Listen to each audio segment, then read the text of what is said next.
Hey everybody, happy Thursday. Hope everybody's week is going well so far. I have a big update for you guys this week, but a lot of good things, so please pay close attention and follow up with the appropriate SOPs and other written documents we may have for you to review to be sure you understand well, and then following up with your manager should you have questions after that. First and foremost, benefits. We did have a benefits change with Trupanion. There is a price increase on that. You should have received a link if you have any pets on Trupanion to acknowledge your understanding that for the next paycheck, it does go up to $1 for the first 3 pets. So please go ahead and fill that out and acknowledgement little form that you have. It takes 2 seconds. It's very quick. Jamie's made it very convenient for all.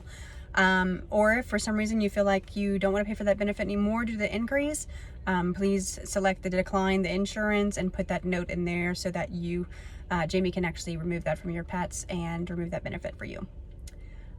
We do have some coming soon items. I just wanted to let everybody know on here. I know it'll be exciting. I had plenty of suggestion box offers for this topic, and finally just like getting it done, since we can't do the actual improvement just yet, as materials are on back order in many ways. Contractors are very hard to get a hold of and secured for dates and such like that. So since we're dealing with those issues currently and we can't put up the awnings and things like that over the sidewalks that we wish to do just yet, and redo the hospital potty yard and things like that just yet, we are making some purchases of different lights. So some solar floodlights is what they'll be, and Bennett will be putting those up as soon as they come in. We'll have one in the hospital potty yard to just help illuminate a little bit better until the awning comes in with better lighting, and the added cover so that you don't have to deal with the rain and such anymore when walking pets. That'll be future, but currently we'll at least get the solar lights, floodlights out there to be helpful to see when your patients urinate and what's going on when you're making them walk outside, along with the new walkway that's there between the break room and the doctor's office. We'll add 2 floodlights there to help in the evening times anyway, to be safer as far as trips and slips and things like that. Okay, so that's coming soon, and thank you guys for the suggestions. I promise we are keeping on top of things as far as trying to get the renovations actually done. It is just lengthier end of a process right now currently with materials and contractors being so booked up. Next, we have updates and changes coming up. We do have a new grooming contract. It's kind of a lot in the way of like our daycare contract, where it just gives all the rules, vaccination requirements, fees and things like that, all the way to particular things like matting and other things like that. Just gives good information to clients. It also allows as a talking point for our groomers as they need to update prices and fees due to price increases and effective dates for those. So say their price is generally $50, but the next time they come in it's going to be $55. It has a little indication spot that they can write that there, and of course they have the sign area. This grooming contract does cover items for both mobile and in-house, so that contract will be available on the SOP drive for your use with the rest of the forms and such. So that's one item that is new and very exciting, especially for our grooming department. The biggie we're going to talk about today is changes to eye care. Unfortunately, it has come to the point where we can simply not offer eye care anymore. We are having more and more defaulted charges, and eye care as a vendor is not playing very fair or nice when it comes down to collecting these things. They're not being very helpful. So unfortunately at this time we do have to call it quits for the most part with this vendor. So we no longer will be offering eye care at all to anyone for any reason other than very select few. So we didn't want to punish anybody who's been doing really well, who's used eye care in the past, and for some reason that works for them. This group is not very large, but it will be indicated by the client color is going to be changed. The company is going to be 8, and it is a green color.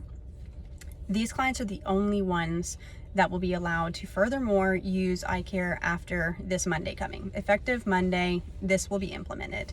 So there's no ifs, ands, or buts about it. If the company number is not 8 and the active client color is not green, simply you cannot offer eye care to them, period. For those who are in that orange color and salmon color, because they're either on an eye care plan or on an eye care plan and they have defaulted, as they come in or phone calls come in for them and you open up their account and see that, please make it a point to tell every single one of these clients that eye care is no longer offered. So their plan will continue until they're done, but we can no longer add add-ons to those people.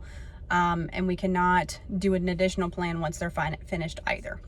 These people have defaulted either in the past, or something has not been quite right with that.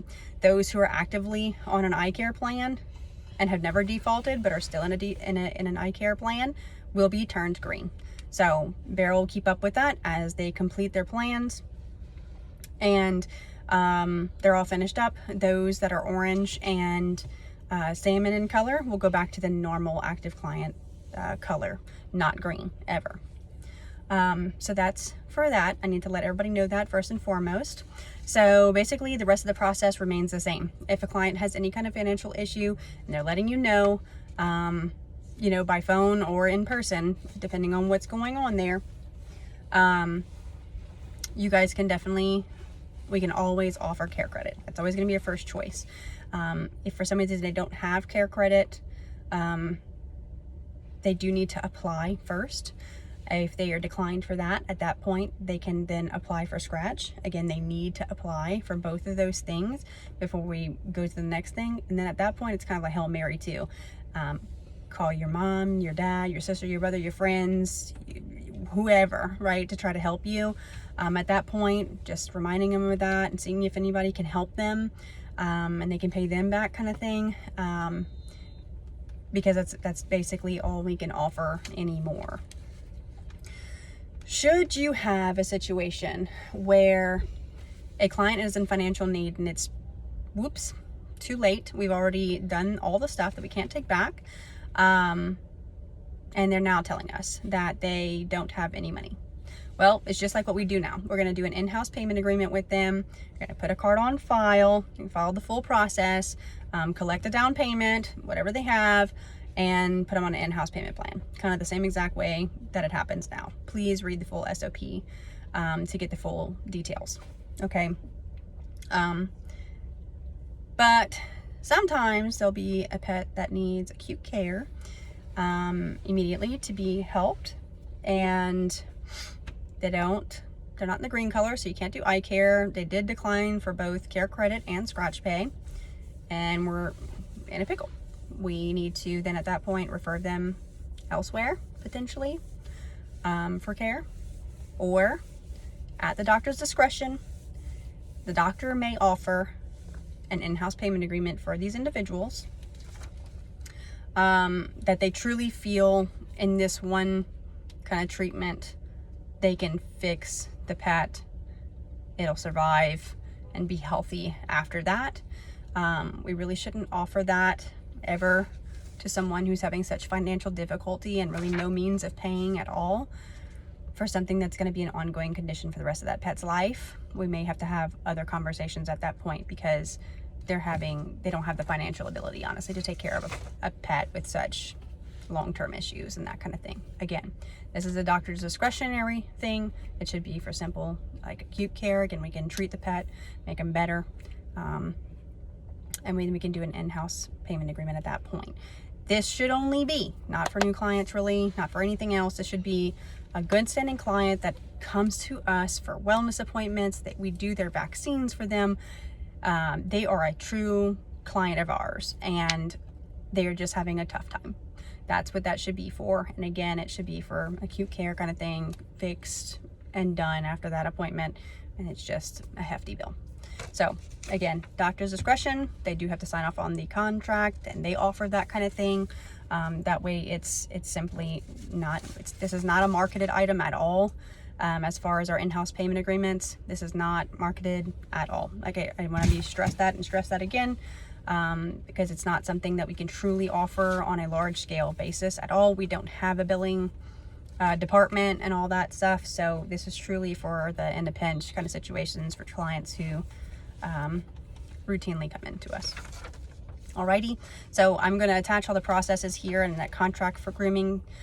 Please review them very, very well, down to the detail. Ask questions should you have any to your manager. They'll be able to help you. and give the guidance as we need. We are pulling down all eye care marketed items off of website, the TV up front. If there's any brochures or anything else that are around that I may have missed, please toss them. We're not using them anymore.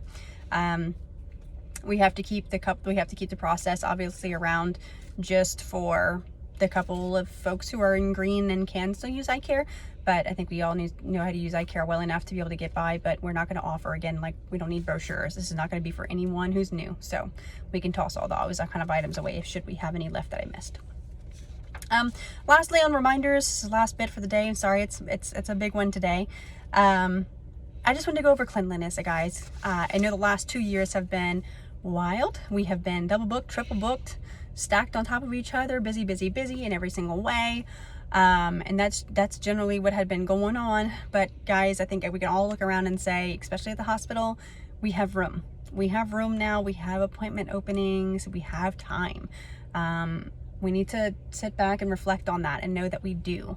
And that means we need to get back on track with the normal stuff. Not that we hadn't before, but even more so now. Everything around us should be pristine. It really should. We have to remember, guys, we are an AAHA accredited hospital. We have been for the last 50 years. We are also a 5-star luxury resort. Nowhere about that does that mean we should see mop strings, a bunch of dust, dirty, trash, junk everywhere. I know we all know it. So I think it's just kind of something we get used to. A little bit of clutter turns into even more clutter. We don't look up, or behind things as much. It is every single one of our jobs, no matter the position we work, to pay attention to that kind of thing. If you see some junk in the parking lot, please pick it up and throw it in the trash can. I do this constantly all the time as I'm walking through different buildings and parking lots and all those things like that. I ask that everybody do the same thing. If you spot it, you got it, please grab it. If you're walking through the lobby and there's a chunk of hair or a little hair tumbleweed rolling through, grab it and put it in the trash can. It only takes a second. You can scoop it on the go and price it in the trash can. Things that are just unsafe. You see a water spot on the ground, let's take care of it. I really don't see those kinds of messes. You guys take care of that. But the things that we do forget about is like the top of the cabinets. You look up in an exam room and it is thick, full of hair. As Bennett is going through and re-FRPing and getting the paint vendor to come out and paint our new walls again and just touch everything up, make it look real nice. He is going to take the light fixture screens down and let bugs and dust out and that kind of thing. Just because that is really hard actually to kind of do. So he's going to do that for us as he works through. But please, guys, we are just as capable as anyone else to wipe down a vent. Just get your little step stool or get your little duster, wipe the vents. I think we so often forget to look up, and in every inch of dust or ounce of dust, there's so many different pathogens there, between bacteria and viruses and all that kind of stuff, and it's just staying on our areas, and that's not good for our pets and our patients, and heck, even us, their allergies and stuff like that, right? We all want a good working environment. So just please look around. Mop strings, and if there's equipment or brooms and mops and things that are just really deteriorating, let inventory know so that they can replace them. We don't have to deal with 18 strings falling off every single time we mop. We can just replace that if it's too bad. Just, we got to speak up. We got to help each other. Okay, so let's all pitch in and make our area nice again. We have the time to do it. Thanks, guys. I hope you have a wonderful day, and let's have a good one.